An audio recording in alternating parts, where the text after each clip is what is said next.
C'est les mots, comme je vous dis, qui me touchent au plus profond de moi. Vous pouvez les redire ou parce que tout le monde a envie de savoir ce qui a été dit.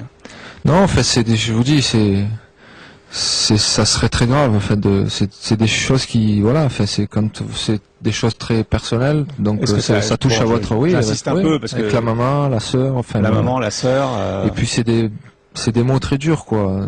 Donc vous l'écoutez une fois, vous essayez de partir, c'est ce que je fais parce que je m'en vais en fait. Vous écoutez 2 fois. Et puis voilà, et puis la 3e fois, voilà, moi je suis un homme, je suis un homme avant tout, et je vous dis, il y a des mots, quelquefois, qui sont plus durs que j'aurais préféré à la limite me prendre une droite dans la gueule qu'entendre ça. Et voilà, j'ai réagi. 2 fois, 3 fois la même chose, c'est-à-dire donc des insultes qui touchaient les femmes de votre famille, quoi, votre mère et votre sœur. Oui. Et j'ai réagi et bien sûr que c'est pas un geste à faire forcément. Et ça je tiens à le dire haut et fort, surtout parce que c'est vrai que ça a été vu par 2-3 milliards de téléspectateurs et des millions d'enfants qui ont regardé ça. Forcément, auprès de eux, je m'en excuse et je le dis haut et fort.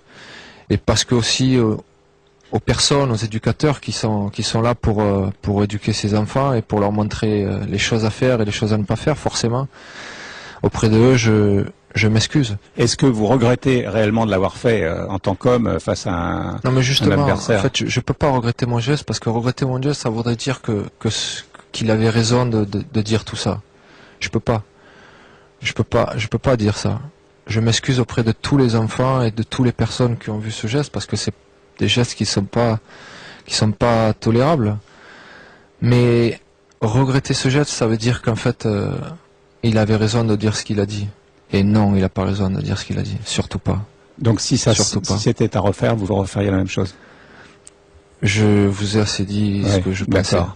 Ce que j'ai envie de dire surtout, c'est qu'on parle toujours de la réaction.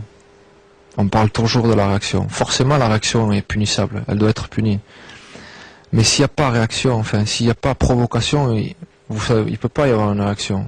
Donc, il faut d'abord dire qu'en fait, il y a une provocation. Et le coupable, c'est celui qui provoque.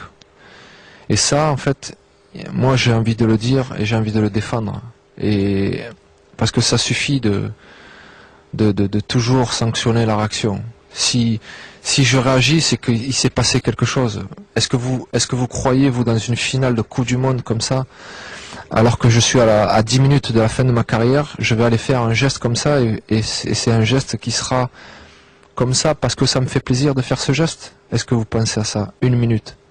Non, bien Jamais. sûr. Vous le faites, mais je fais ça parce que, oui, de sang-froid. C'est pas un moment où vous avez pété les plombs. Non, mais parce qu'en fait, il y a une provocation. Et une provocation très grave, c'est tout. Maintenant, je vous dis, mon geste, il est pas pardonnable. C'est pas ce que je suis en train de vous dire, là. Je dis juste qu'il faut sanctionner le vrai coupable. Et le coupable, c'est celui qui provoque. Voilà. Et donc, s'il y a enquête, on saura peut-être, enfin, c'est parole contre parole avec Materazzi. C'est pas peut-être. Ouais. On peut sortir, vous pouvez sortir tout ce que... dire sur les lèvres tout ce que cela comporte un peu. Ouais, les tabloïds anglais ou italiens ou d'autres l'ont déjà fait. Hein, et ça recoupe à peu près ce que vous avez dit à demi-mot, les insultes qui concernaient votre mère et votre sœur. De toute façon, je veux dire, comme je vous ai dit, j'étais à 10 minutes d'une fin de carrière.